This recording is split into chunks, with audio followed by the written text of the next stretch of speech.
What is up, everybody? It's Dr. Vibe here, host and producer of the award-winning Dr. Vibe show.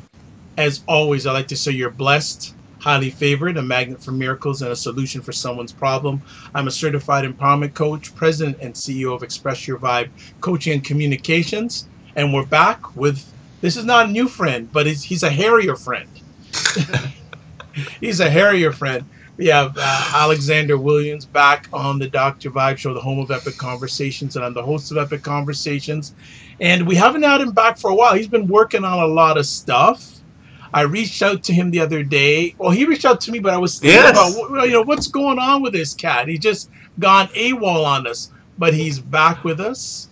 And he's going to share a little bit of background about himself, not too much because it's not the first time he's been on the conversation. So, Mr. Alexander, what's been going on? Oh, man, a whole lot. I've been working on my first full-length novel. That's been preoccupying a majority of my time as I try to prepare for graduate school. Now a frequent collaborator on the Dr. Vibe show, so I'm always proud about that. And just, continuing the community work and academic work that I've always set out to do from college. So just continuing that path, trying to stay humble. Excellent. Let me ask, are you at liberty to say what the novel's about? Yeah, so it's a Stephen King meets Beverly Cleary type of situation. So it's a piece of autobiographical fiction. I don't know if that genre exists. If it doesn't, I just created it. So it's based upon a true story, but the parts of the story that can't be verified or remembered or anything like that, I purposely put in fictional elements. And so it's a kind of a story for the reader to kind of figure out what's real and what's not, which is mirrored by the protagonist's mental state. The protagonist is a schizophrenic teenager that is just now understanding that he's schizophrenic. So it's really multi-layered and visually appealing piece, and one of the more demanding ones that I've really worked on. So I'm excited for people to read it. I think it's going to be, really great in terms of relating to, people from different cultures, physical ailments, backgrounds. And I think it's really heartwarming too at the core of it. So I'm excited for people to be able to read it. Excellent. Now I've heard of Stephen King, but the other writer, I don't know who that was. Beverly Cleary. She's a children's book author. She produces all of the fun little stories that you've read, growing up. Well, when I say you, meaning 90s babies. So let me be really clear about that. I'm sorry. No, I understand. I'm. You're saying I'm old school. That's all. Yeah, maybe I need to say Dr. Seuss. Maybe that's more in line with your generation. Oh, no. Relax. Dr. Seuss. Aaron Rodgers. RELAX. Now we can move forward. Okay. There you go. And when is the novel scheduled to be out? I plan on releasing it winter of 2019. Wow. You got a lot on your plate. Yeah, no, I mean, man, trust me. It keeps me young, though, I feel like working on so much stuff, you're only as old as you feel, so if you keep on, keeping on, then good things can come of it. Okay, but let me ask then. You're young, but this look here, the beard look ain't gonna make you look any younger. Just want to tell you.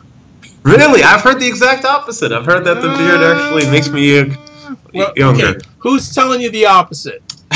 Well, see, without the beard, I look like I'm 12, and that's just not happening. You're the first who said about the young look.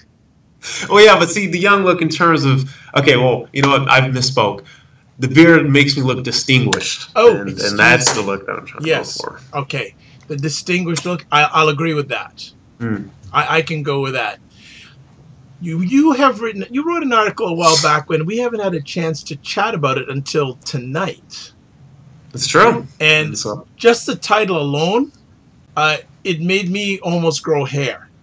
I'm jealous in some ways. I am glad I don't got the hair. It's low maintenance. But the title itself is a little bit, okay, well, what does that mean? So we're going to chat tonight about an article that Alexander wrote back a little way back. I'm not going to say when, a little while back, called Artistic Catharsis, a look inside Black masculinity.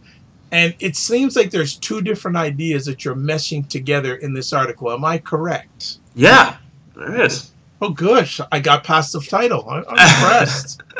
That's always the first. That's how you start, right? Yeah, I mean, you can't read the book without reading the title. Just start. You just start.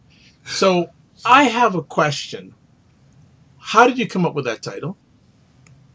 It's always really funny when I try to come up with titles, because I've always heard the general consensus is that you try to come up with it's like a movie, right? So you want to kind of get what the core movie is about in the first part, and then kind of how you're going to get there with the second part. So when I was taking a look at, the role of art and how it can be used as a catharsis, for Black men to, explore or define their masculinity, I was like, okay, well, how am I going to do that?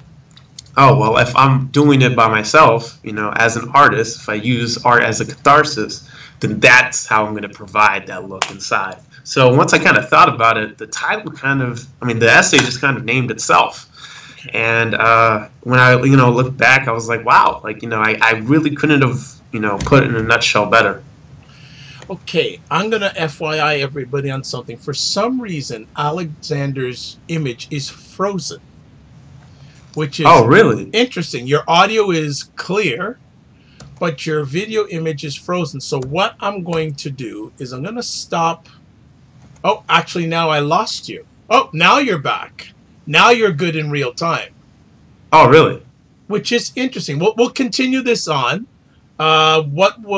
Well, you know what we're going to do? Actually, we're going to pause for a few seconds, and we're going to start from the beginning. Okay. I think that would be the best way. So give me... Yeah, because you were frozen. It seemed that you hit a button, and then the image of you live in real time came up. So I don't know. It may have been something it must have been something on your end, or something happened and everything went good. So let's go quiet for 10 seconds and we'll do a restart. Okay. And I'll be able to edit it out.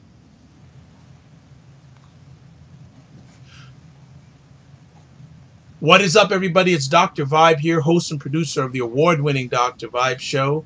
As always, I like to say you're blessed, highly favored, a magnet for miracles, and a solution for someone's problem.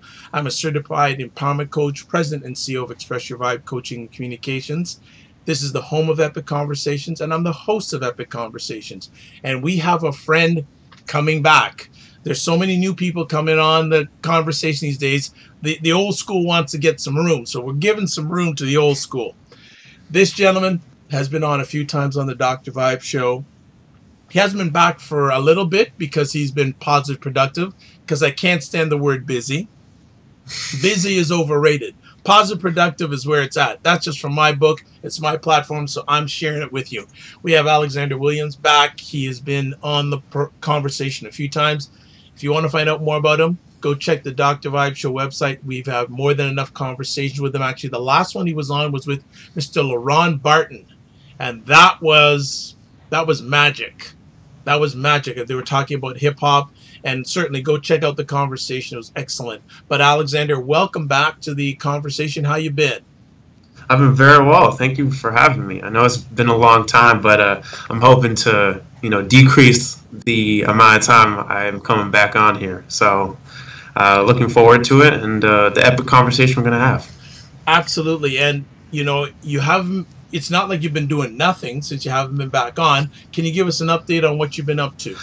Yeah, I've been preparing for graduate school and kind of all of the requirements, demands that that brings, as well as working on my first full-length novel, Camp, which I am trying to release winter of 2019. Give us some background about this novel. Well, it's a cute little story. It's a kind of Stephen King meets Beverly Cleary. So it's a story about a young man going through the early stages of schizophrenia while he goes away on summer camp. And so for me, it's a really demanding piece to write because I really want to visually and sonically, engage the reader and explore different parts of, a teenage boy's psyche. He may look the same on the outside because mental illness isn't something that, is visually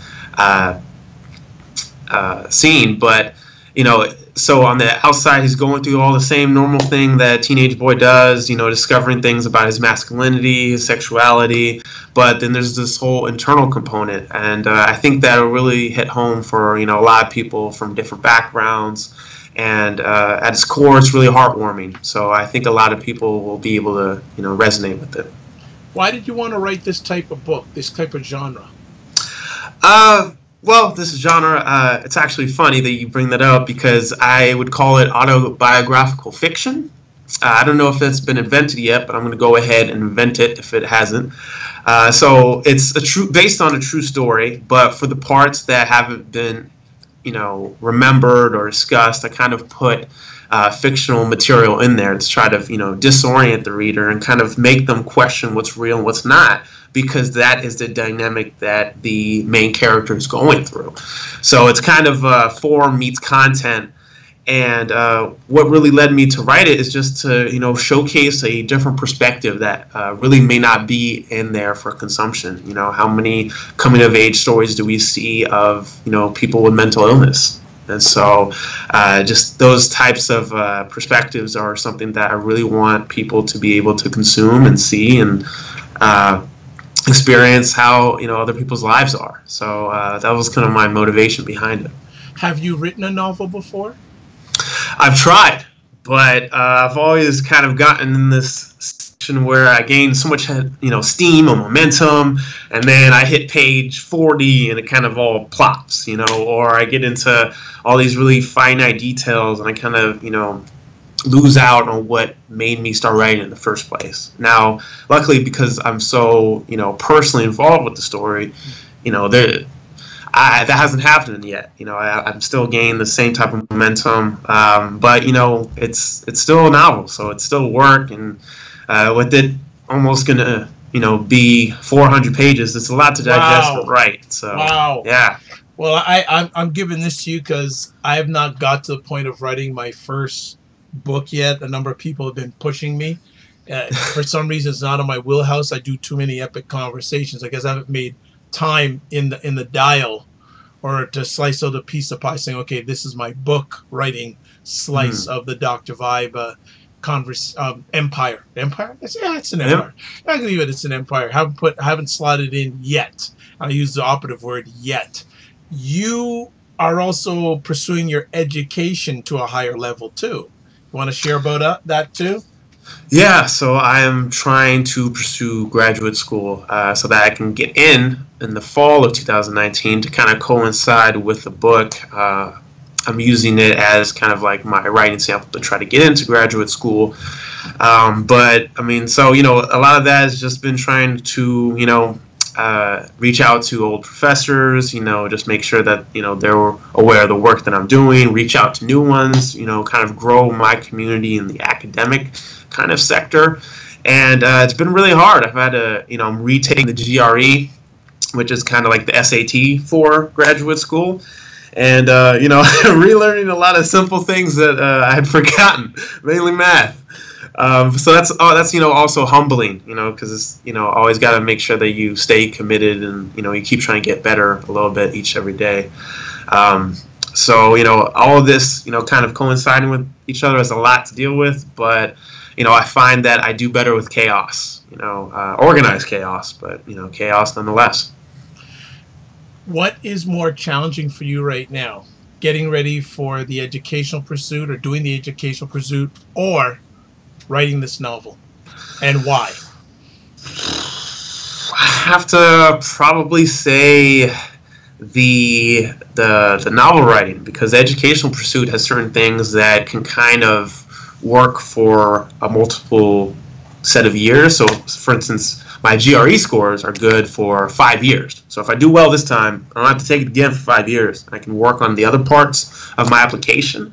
But the novel is a novel. It has certain critical, demands and creative demands, and then there's the whole business side of it. It's how to market it, how to make sure that people are able to access it through different mediums. I'm planning to also do an audiobook version, which, Whoa. I think will be really interesting and cool. I think the novel's a lot more demanding. Okay. Okay. Well, we're speaking. You're going to be successful in both pursuits. That's the plan. I mean, Well, it just better it gotta. better be the plan. It better be the plan. Tonight we're going to have a epic conversation on an article that Alexander wrote a little while back, but we haven't had the opportunity for him to, as one of my regular contributors says, opine about it. So he's Ooh. going. He's yes, that's Dr. Lawrence Rashid, who's a regular on Do You Know What Time It Is, who's actually doing work at the University of Oregon now. So Go Ducks. there you go. He's a Nike guy. I shouldn't say that. He'll probably say, you crazy? But that's another conversation altogether. The name of the article is Artistic Catharsis, A Look Inside Black Masculinity. And I find it fascinating just from the title. You are merging two different subject topics into one. How did that come about? Well, for me, they're very much related. And a big part of that is because I use art as catharsis, and for some of that is to explore and kind of, find out why I tend to exhibit the masculine traits that I do. And so when I was coming up with the title, I always have been taught that it's kind of like a movie. You want to tell them what the movie is about with the first part, and then, tell them how you're going to get there with the second part. So when I really sat down to, write the essay and, the title, it's kind of just, when I thought about it, it named itself. And so that's how I came up with Artistic Catharsis, It Looks Inside Black Masculinity. Interesting. Right from the beginning, or a few lines in, you ask a question here. I mean, we need to explore it a little bit more. I'm quoting here from your article, as both a performer of the arts and a black man. My question is this. If one of the most hardened and idolized figures in recent history, and he's referring to Tupac Shakur, can openly express his passion for the arts, particularly ballet and theater, then why are these pursuits still looked down upon in black communities?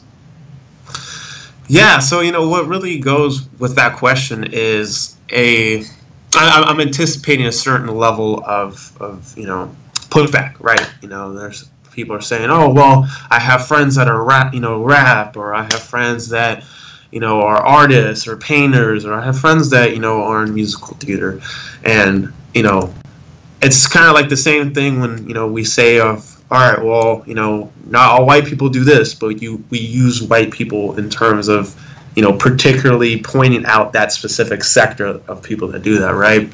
So that's where the question kind of lies in, because as much as, there are people that, openly support and, encourage and strive for, their peers and for themselves to engage in the arts, there's also the flip side of that. There's also people, black men that are growing up that receive derision for pursuing these types of activities that certain black communities like to deem are feminine or aren't fit for the black masculine image.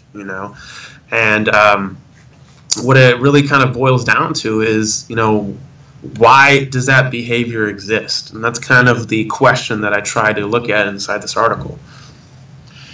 Interesting. It's does the word stereotypes come up in any of this in this article? Like, it may not be directly, but indirectly, because you make it seem that black men who are in pursuits that are not considered black are stereotyped, and a lot of times it's his masculinity is questioned.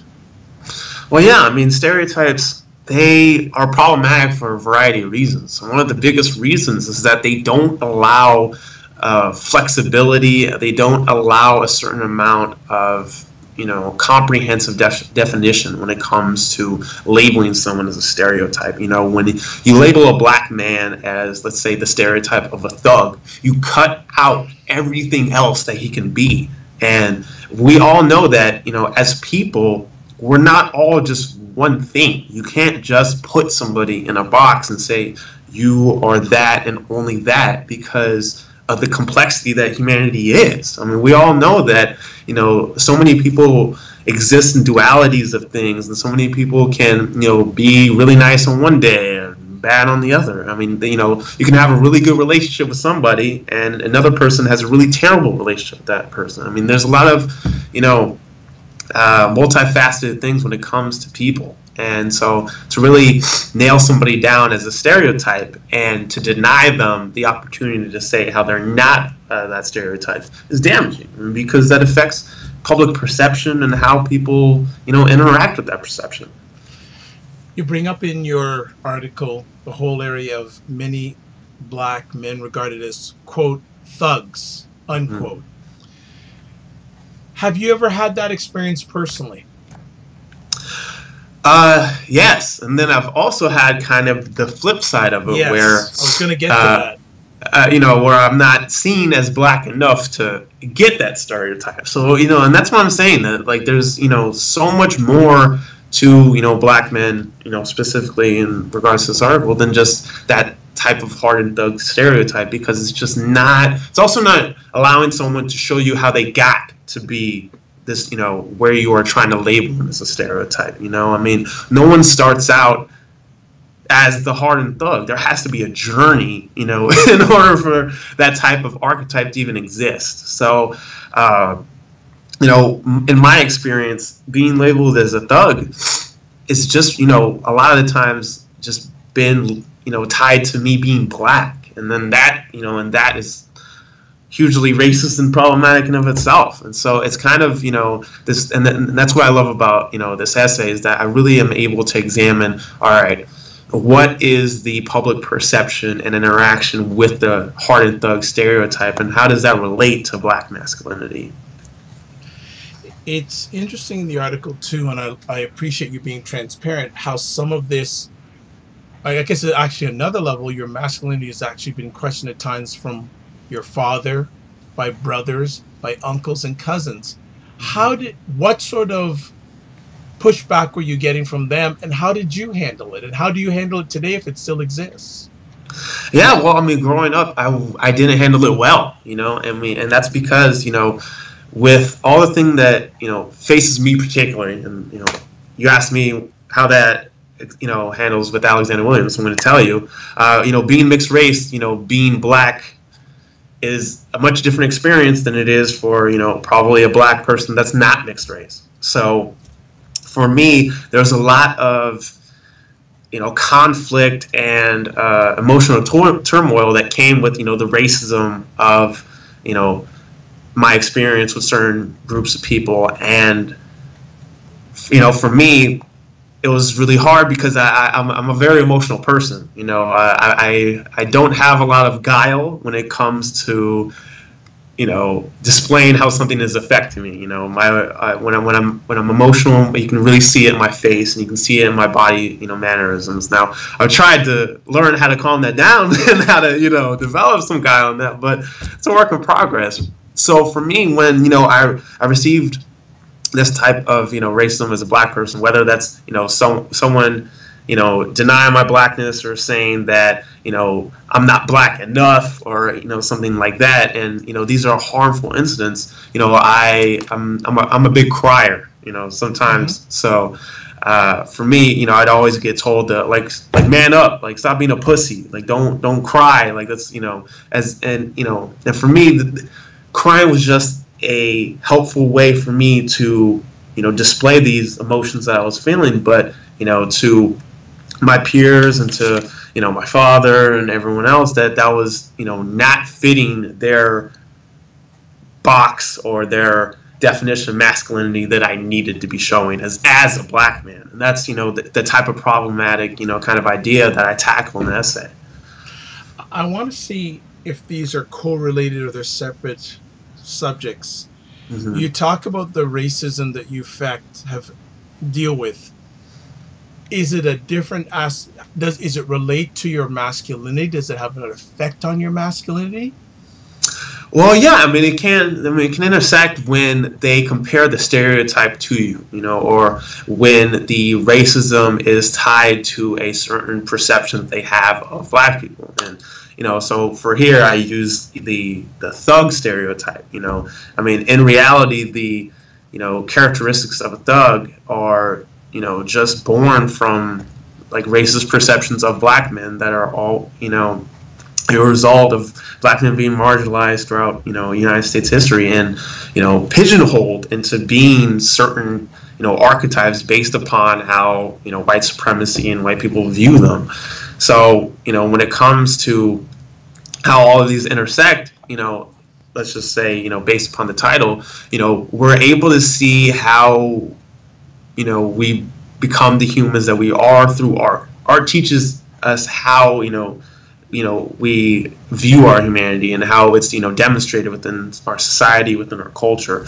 And so once you become an artist and through art you put yourself in a little piece of everything that you do. I mean, whenever Pablo Picasso painted, there's a little piece of him within art. Sometimes that's intentional, sometimes it's not, sometimes it's just our subconscious being projected into the art. And so when you're able to go through that type of process, sometimes you can get really critical. You can start to see, all right, well, hey, I see that these series of choices or these series of events that happened to this character made them become this type of person. What does that say about my own journey and how did I get to where I am now from where I was?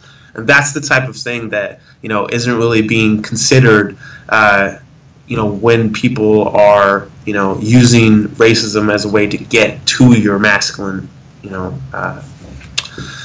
image. As you go on through this journey, how are you handling it now compared to the past?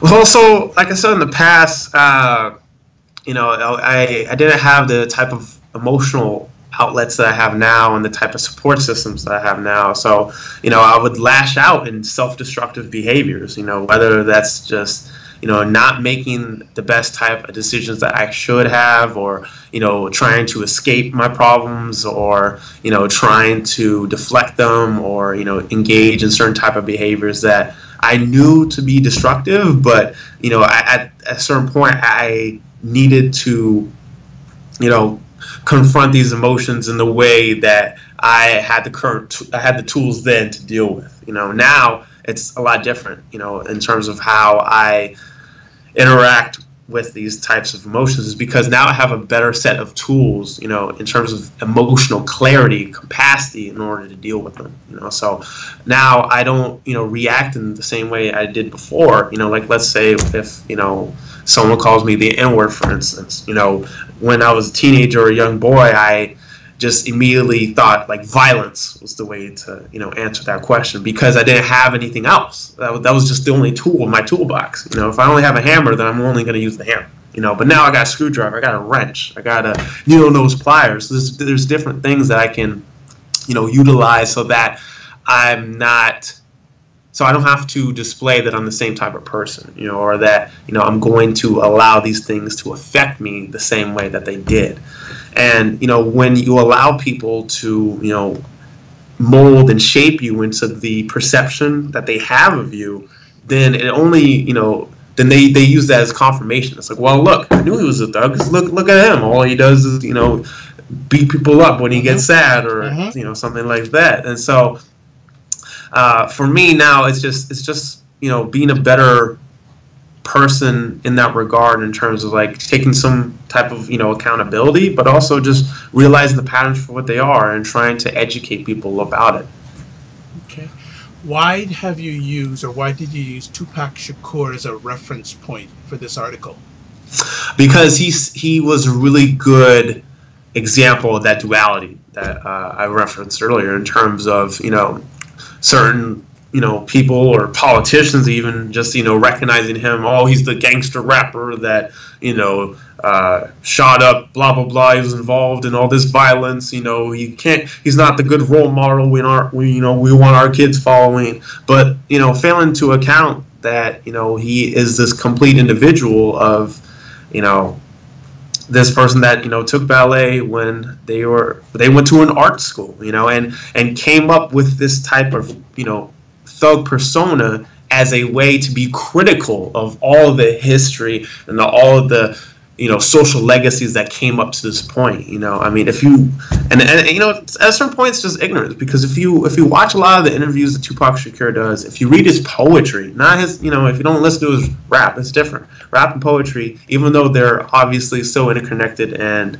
dependent on one another, can be different spheres. So if you read his poetry, if you read his essays, the more critical parts of who he is as an artist, you can see that there's so much more to his work that people either don't want to accept, can't accept. They don't have, I guess, they haven't done their homework, in order to actually back up what they're saying. And so, I would be very curious to see, what people's reactions are when they hear that, Tupac Shakur did ballet and he loved, to do dance and musical theater. Like, if you bring that up to your friends, and their automatic reaction is like, oh man, he did that, like, for real, then boom, like, what does that say? Like, that reaction is exactly what I'm trying to get at with this essay. In dealing with these dualities, what hurts you more, getting it from the non-white, the non-black community, or the black community? I think it's always got to be the black community, right? You expect that people that you feel a certain kinship with, or that you feel that you're a part of the community, I feel like always hurts to be othered by them more so than the people you feel like will other you kind of outright. It's kind of like there's a saying that the hardest stab in the back is from the person that gives it to you right beside you, rather than the person that does it up front. I totally butchered that, but I hope you know what I mean. But yeah, because it's, you want to think and you want to believe that because these people have undergone similar experiences to you, that when given the power, when given the moment to show that they are different, that they'll take it. And when they don't, then that just kind of further complicates, how you feel you are a part of that community, or, it questions that kinship that you feel that you might have with them. Nice. Then what do you feel in 2018, why are black men still experiencing this duality from the black community? Why are some black men experiencing this duality? Because we should know better. Yeah, right. That's the thing. And that's what I'm saying. It kind of, I think, speaks more to the, the flaws that we have as humans.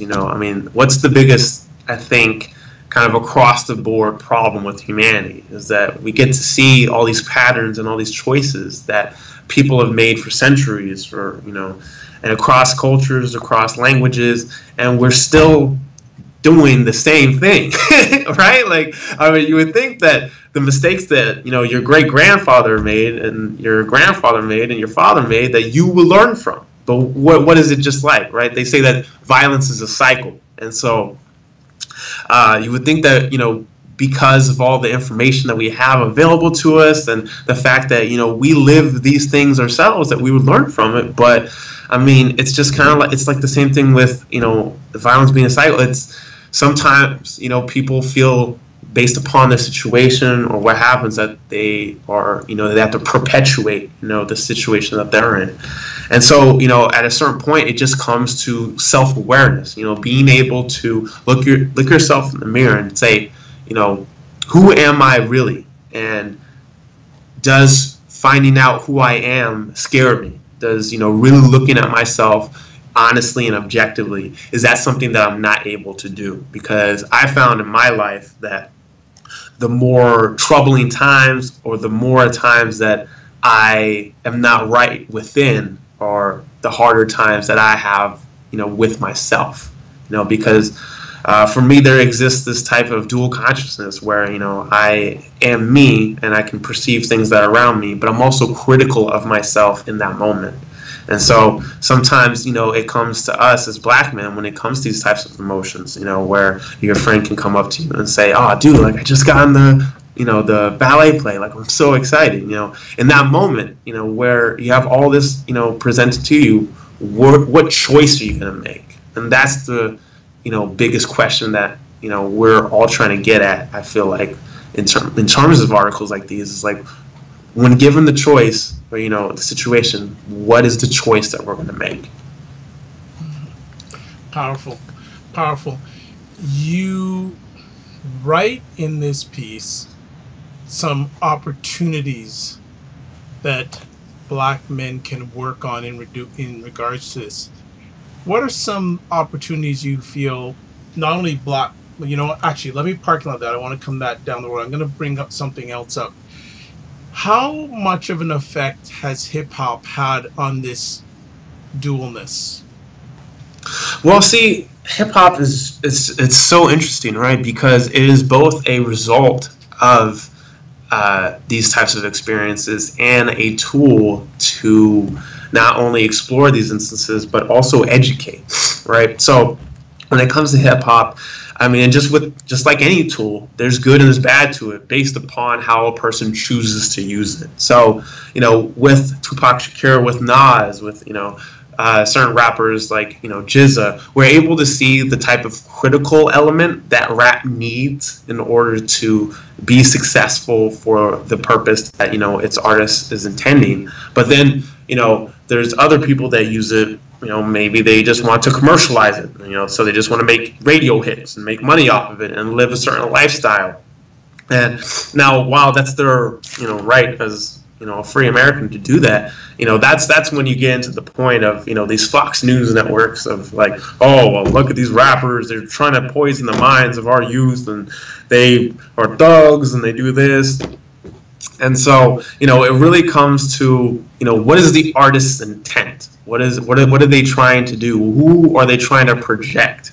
Because so much of hip hop involves a persona that you create as a rapper. Childish Gambino is a really, really great example of this, and he deliberately points this out in a couple of interviews that Childish Gambino, it's not Donald Glover. Donald Glover can't be Childish Gambino because Childish Gambino is something that Donald Glover can't be. Donald Glover created Childish Gambino, and the persona of the rapper is something to be explored and interact with in a public arena, because then that's how you get to see how someone would treat that person in real life. Like, so say for instance that someone that hears a rapper's name, for instance, and they just have heard certain things about them, they've never listened to their music, they don't know who they are, they don't know what their experiences is, but if their automatic tendency is to go a angle of prejudice, of judgment, of racism, then you can see how they would treat a normal how they treat a person that actually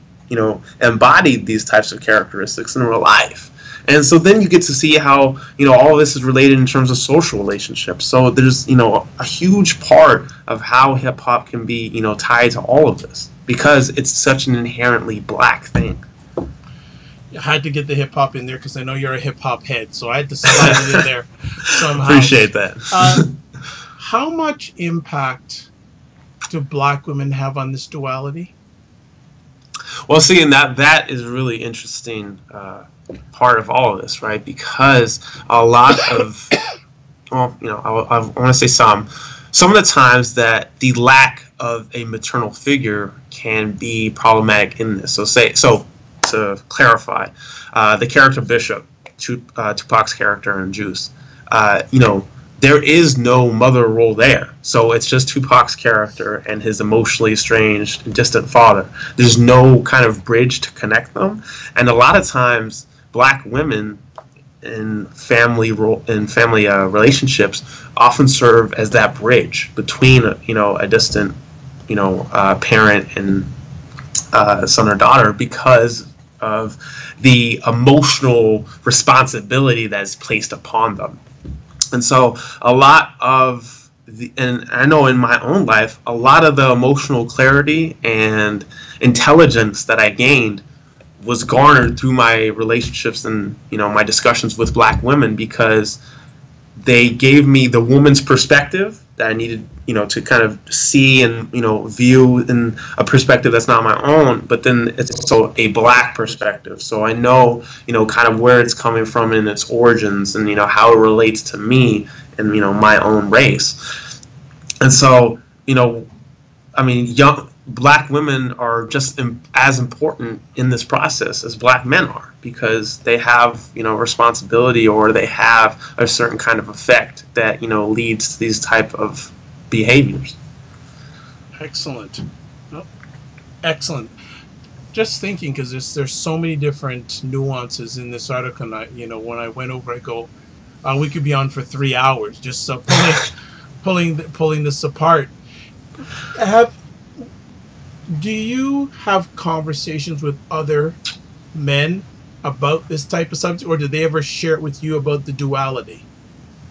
Yeah. So my younger brother, I have conversations with him about these types of things all the time, because I provide for him a certain type of mentorship, and for him, he uses me as a sounding board of like, hey, is this acceptable? Is this an okay type of behavior? Or he'll ask me, hey, like, why do I do these certain types of things? And I'll be able to point out to him, oh, hey, it's because of this type of pattern. This has hurt you, and so you've manifested that hurt as something else, and that's how that leads to this. And so, let me just interrupt. How has his experiences at his age differ any than the experiences you had at his age in regards to this duality? Well, it's not mostly the age that has been the difference. It's mostly the company that we've kept. Okay. So for me, I've always been drawn to the quote-unquote weirdos of the world. Like, I have very eccentric friends, and friends that I tend to gravitate towards people that are like me, in terms of people that don't like to be defined by a box, or they like to they're larger than life, or they have a multitude of interests, and because of those interests, they are drawn to certain types of communities that are catered to those interests. And for him, he would have friends that, again, the Fox News pundit would label as the thug stereotype, or kids that don't have any direction, and that whole type of negative stereotype. But the reason why he keeps these types of friends are because these are friends that he believes have gone through similar things, and that he can gain a sense of community by fostering a certain level of brotherhood with them. And so when I see the types of relationships that he has with men like that, they're not like, mainly probably just because my young brother's a good judge of character, but they're not these hardened criminals that people stereotype Black men to be. These are men that have thoughts and experiences that can relate to people of all races and colors. They they have the same questions about finding out who they are, just like we all do. They all have the same thoughts about wondering, am I good enough? And these types of universal ideas that people just can often think only exist with them, but not with everyone else. And so when it comes to these friends of my brother, it's really interesting, because I'm able to see kind of the flip side of that too. I'm also see how they try to placate each other into these negative stigmatizations. And so it's kind of just like watching certain parts of the essay play out in real life, but then also, like you said, the duality of it. So it's really interesting because it ties to the social aspect of it. Excellent. I would love to have you and your brother on. I think that would be a very interesting conversation, getting different perspectives on some of these important conversation topics we have. If blacks who are facing this, Black males who are facing this, are getting it, especially from the Black community, or I like to say Black environment, what words would you give, or what actions do you suggest them to take to push back on these sort of duality accusations?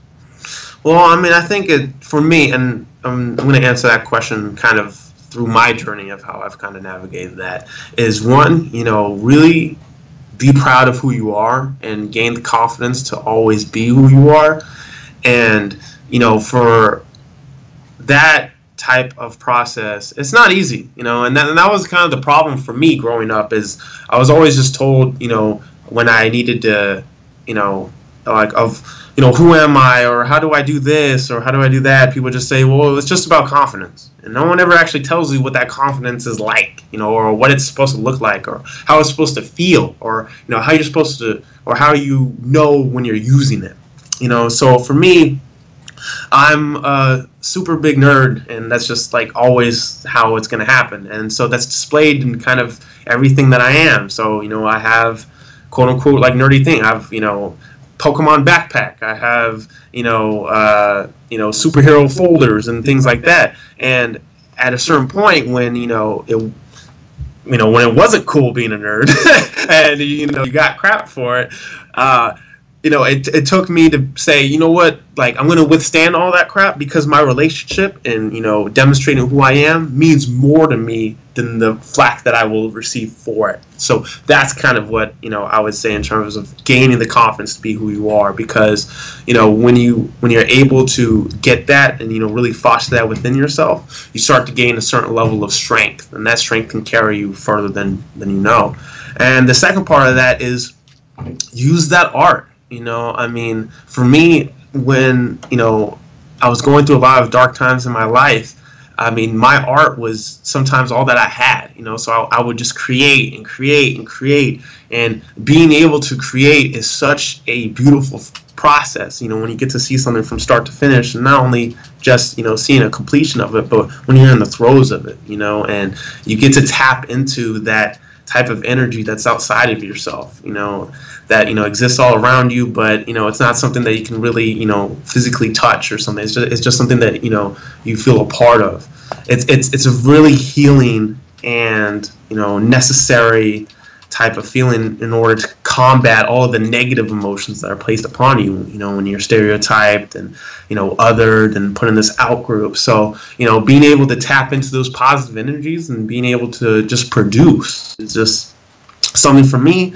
It's very, it's a great piece of catharsis, pun intended. So, I would say, those are the two main, types of advice, because, once you, really gain the confidence to be who you are and you keep creating, everything else is going to kind of fall into place. Okay, I have a very interesting comment here from someone. It's Black Tulsa Buildmonger.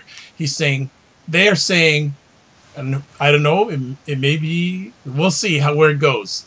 They're saying that's not nerdish, that's childish. How is it that black men refuse to grow up and face reality of existing within an anti-black enrichment social system?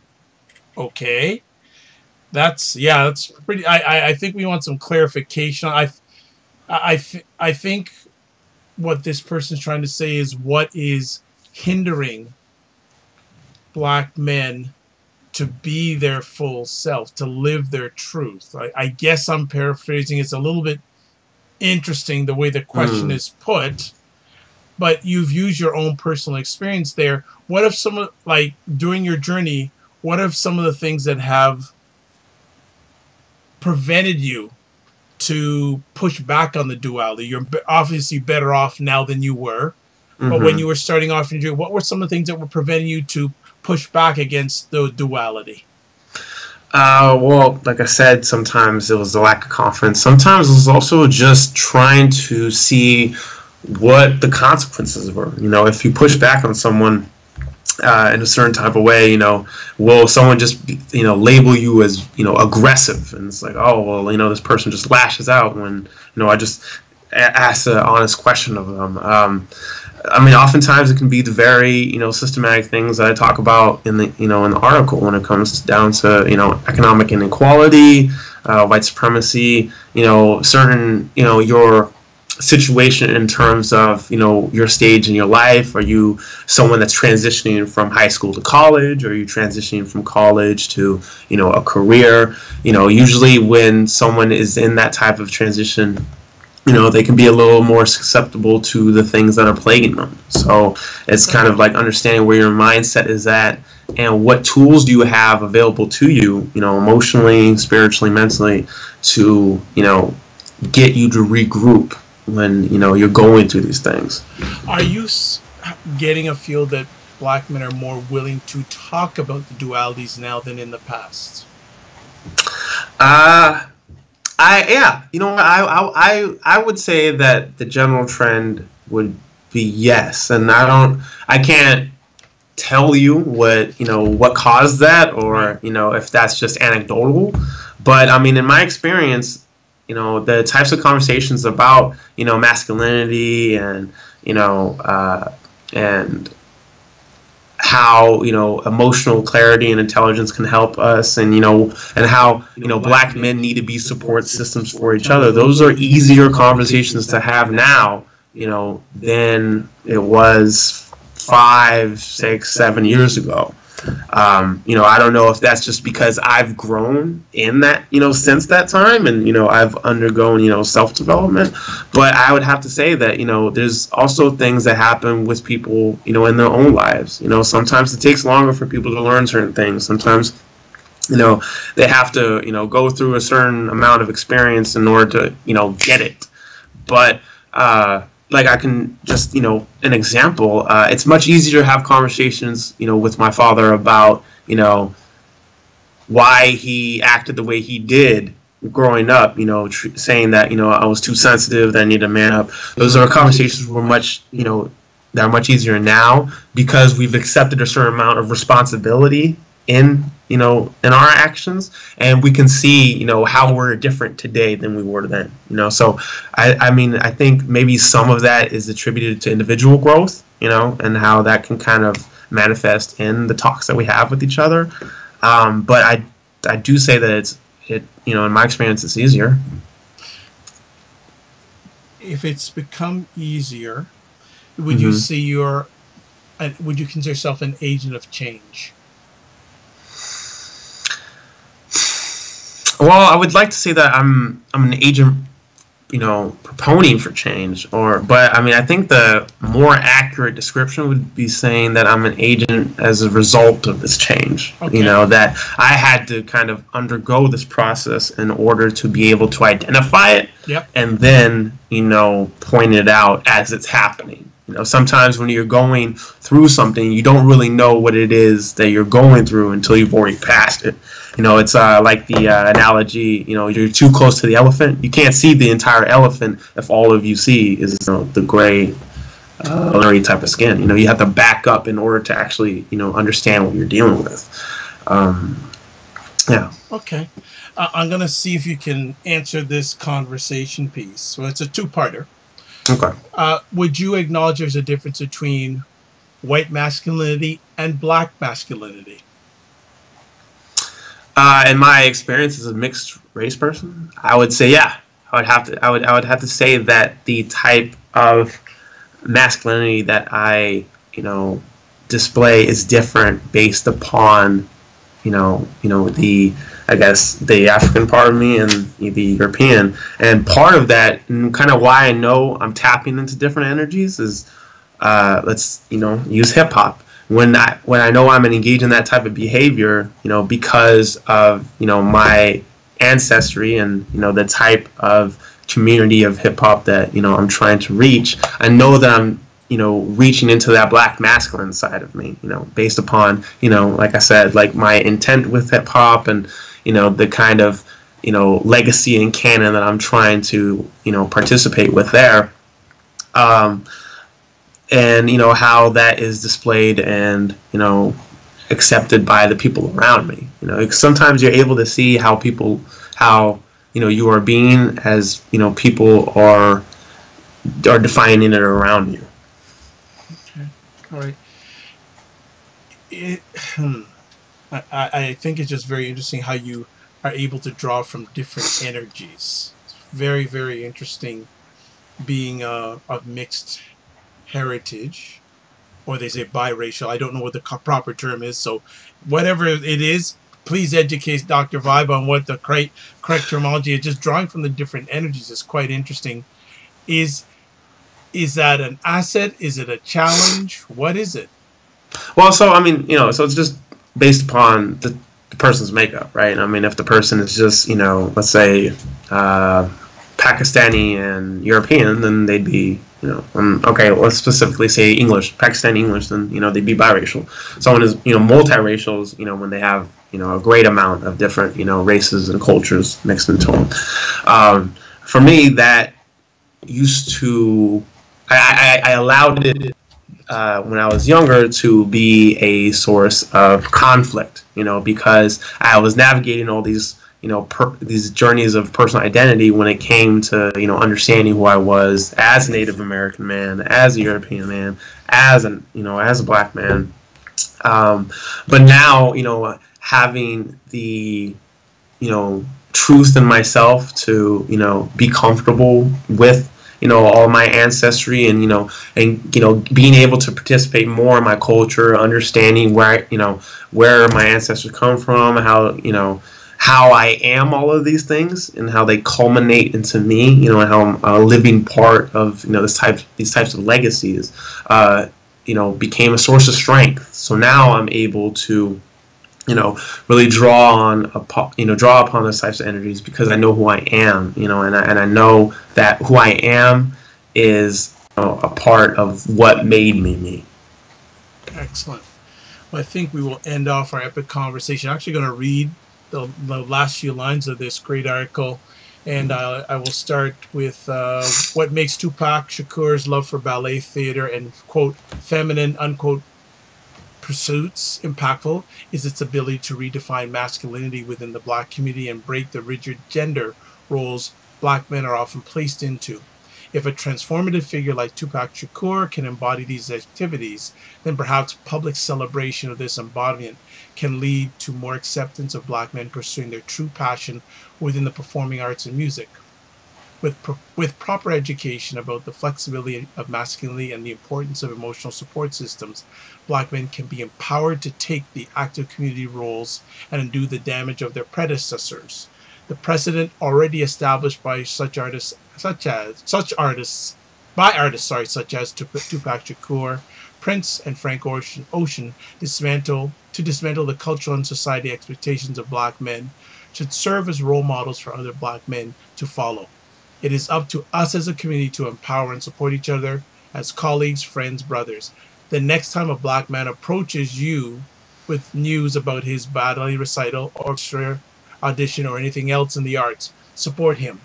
Be there to lift him up when racism, economic equality, and white supremacy strives to bring him down. Strive to think outside of the box instead of limiting your life and masculinity within it. Well said. The only thing I would add on to this is don't even think about a box. Well, I had to, bring it around, make it come full circle with the box. I don't even think about boxes, because I take the philosophy: life is large, fill it up. Any final words you'd like to share with our audience, and also your contact information, sir? Well, I mean, right there, the last part of it is just, really, break open the box. Don't try to, limit yourself within it. Don't allow other people to limit who you are. Yes.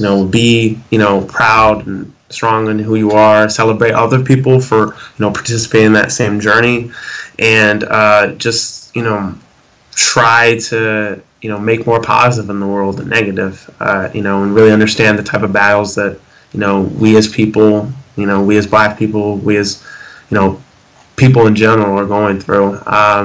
You can follow me on Twitter at Dan the Malformed. Don't post often, but everything that I do post is pretty important. There you go. So nice comeback. Well done. The only thing I would actually add to what Alexander has said is that everyone is whole. You're not part of You're a whole person. When you start thinking that you're not whole, that's when challenges and the noise will come in. Noise has a better opportunity of coming in when you don't think yourself as whole. Just because you're into the arts, well, I think Black history is full of arts. Hello? So that's part of our foundation. That's part of our heritage. And because especially Black men are going to areas that we haven't been in traditionally, that's a good thing. Because a number of people think we can't do that. So keep the pursuing, keep up the excellence, and keep thinking you're whole. And proving to yourself that you're whole. Because at the end of the day, the only battle you really have is with yourself, not with anybody else. It's Dr. Vibe here, host and producer of the award-winning Dr. Vibe Show, home of Epic Conversations. I'm the host of Epic Conversations. If you'd like to watch epic conversations like this, you're at the place, YouTube. Go into YouTube search engine and just put in the space, DR period space, VIB space, SHOW. If you want to listen to replays of my epic conversations, go to the website, the drvibeshow.com, Apple Podcasts, Stitcher Radio, TuneIn Radio, Google Play Music Store, iHeartRadio. Selected audio replays are available at thegoodmenproject.com and WJMS Radio in New York City and Amazon Alexa. Certified Empowerment Coach, President and CEO of Express Your Vibe Coaching and Communications. If you'd like a complimentary session, please reach out to me. Email is dr.vibe at the drvibeshow.com. Twitter is at drvibeshow, or you can go to my website, go to the top, click on Contact the Dr. Vibe Show. You can email me from there. You can send me a video message. You can send me an audio message. I'm a brand ambassador for the only online magazine dedicated to African Americans in food, wine, and travel. The name of the magazine is Cuisine Noir Magazine. Website address is cuisinenoirmag.com. If you're a business or entrepreneur and if you'd like to get media promotion, I run a service called Getting Media Coverage, where I help businesses and entrepreneurs get media promotion so they can elevate their business, product, or service. I will be in Toronto. I live in Toronto, but I'm going to be emceeing an event in Toronto on November 17th and 18th called the Men and Women's Summit on Masculinity. Ironically, we talked about that tonight, so I'll be emceeing that event. What are the odds? There you go. And if you want some more information, I'd go to my website, click on the image, and you'll get to the website with the information on it, including tickets. There's 7 outstanding speakers. The keynote speaker is a gentleman named Warren Farrell, who's going to be talking about the boy crisis. Finally, last few things I say signing off. Live your life as a dream. If you can dream it, you can make it. Next up, sometimes you have to get smaller to get stronger. Block assumptions. And now I also say aim bigger, aim better, aim higher, aim wider. I'd like to thank Alexander for taking time out of his positive dual life of education and novel writer. I had to circle that back, the dual life. I see what you did there. There you go. And I'd like to say thanks very much for everyone who watched live on the replay. Keep up with everything that's going on with Dr. Vibe. If you have any conversation, topic suggestions, please reach out to me. God bless. Peace be well. Keep the faith. And from my heritage, we like to say walk good. Thanks for watching. Bye-bye.